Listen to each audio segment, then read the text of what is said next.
essentially see two routes in a host. Normally, you don't see more than two routes in a host. Okay. You may see other things nowadays, some vague things, but if there are any such routing table entries in your system, I would like you to bring it for the next session and we can discuss what those entries are. But essentially, there will be two entries in a host. Okay. So the first one will be basically the network ID to which this host belongs, right? Which we have seen how it gets that. It gets it whenever you configure an IP address on the system. That entry is added to the routing table. Now the default entry in this case again, I teach all of this assuming that you are manually entering all these entries. We'll later see how all of this is done, automatically. But as of now, we'll think that it's done manually. So there is a route command in Linux. Using the route command, we can add this entry into the host routing table. Now you can, think about what was your forwarding algorithm. Your forwarding algorithm said, extract the destination IP address of the IP datagram, do a bitwise AND with the mask of the entry, and if the value matches the network ID in that entry, then you have a matching entry, right? That is essentially what the algorithm said. Yes. Now you take any IP address in the world and do a bitwise AND with the mask of 0.0.0.0. What are you going to get? We get 0. You'll get 0.0.0.0, which is anyway going to match the destination network of that entry. So that's why this is called the default entry, because it matches any IP address in the world. Okay. Now, what is the interesting thing about it? If you want to reach any machine in your own network, then, right, this entry will match it. Yes. Right? You will be able to reach any machine in your network using the first entry in the routing table of H1. To reach any other machine in the world, you just need to use the second entry. Yes. And what does the second entry say? It says go to the router 172.16.12.1. Okay. Beyond that, the host doesn't need to know anything. To reach any other machine in the world, it simply sends the data to its router. Okay. And the router will take care of it. So it's the headache of the router to determine where to forward it, how to forward it, and so on. Okay. So the host has only two entries, one for its own network and the other for the default route. Okay. Let's look at the routing entries of the router. Okay. The router has two entries. Why? Because it is configured with an address 172.16.12.1 on Ethernet 0 interface. So it gets this routing table entry. It's also configured with 172.16.20.1 IP address. So therefore it gets this entry in the routing table. And that's all as our network, right? Our world network is very small. It consists of exactly two networks. So the routing table of R1 has all the entries for all the networks in that small world, and it can then connect any machine to any machine. Okay, that is the essential point there.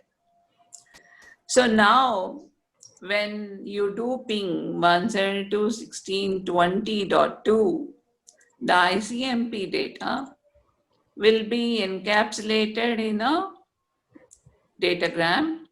The IP addresses are 172.16.12. Oh, this should be 12.2. I'm sorry. I originally was giving one to the host and then decided to give one to the router. So please note that this should actually be 2 here, not 1. Okay. In that IP address, it should be 2 here. And it's sending the destination IP address is 172.16.20.2. Okay. h1.mac you get from the interface table as earlier. Okay. But if you see here, the destination MAC is given as router1.mac, not h2.mac. Why? Because the matching entry is the default entry. Agreed? Now, the default entry is not basically taking you to the destination. Where is it taking you? It is taking you to the router. Yes. Okay. What do? You get the IP address of the router. Okay. You get the IP address of the router from the routing table entry. And you do an ARP request for the routing IP address, right? You send the ARP request for the router's IP address, not for the destination's IP address. Please note the difference between the previous case and this. In the previous case, you found that the destination is in the same network as you. Therefore, you sent an ARP request for the destination. But in this case, the destination is not in your network. The entry in your routing table which matched is the default entry. So you are basically going to send the datagram to the router, not to the destination. Therefore, you need to send an ARP request to the router. Okay. So how do you get the router's IP address? From the routing table entry, which has the gateway field. That gateway field is what is the destination IP address in the ARP request. Okay. Now this is broadcast in the LAN. The router responds with the ARP response, giving its MAC address. Once you get that MAC address, then you basically send the frame from H1 to R1. So your first hop is completed at this point of time. Any questions on that? No. In the next hop,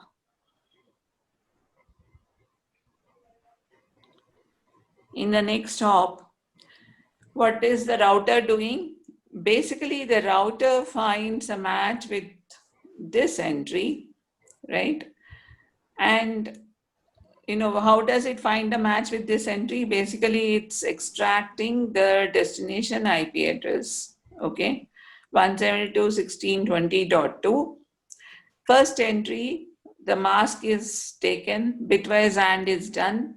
You will get 172.16.20.0, but the destination network in the entry is 172.16.12.0. What happened? Sorry. 172.16.12.0 is not matching, so it goes to the next entry. Okay. Next entry, you do a bitwise AND again with 255, 255, 255.0 and 172.16.20.2. You get 172.16.20.0, which matches this destination network. So you are saying basically that it is matching the second entry in the routing table of R1. And it's a direct connection, which means that the host is directly reachable. Therefore, R1 sends an ARP request to H1, ARP request on the network 172.16.20.0. H2 responds with its MAC address. And now you see, okay, that